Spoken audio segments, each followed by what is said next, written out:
1897 October 9 Madras பிரசிடென்சியில் பிறந்தவர்.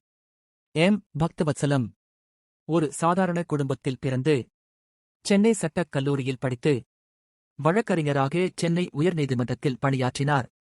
ஆனால் அவரின் வாழ்க்கை மாற்றம் தொடங்கியது இந்திய சுதந்திரப் போராட்டத்தில் இணைந்ததிலிருந்து.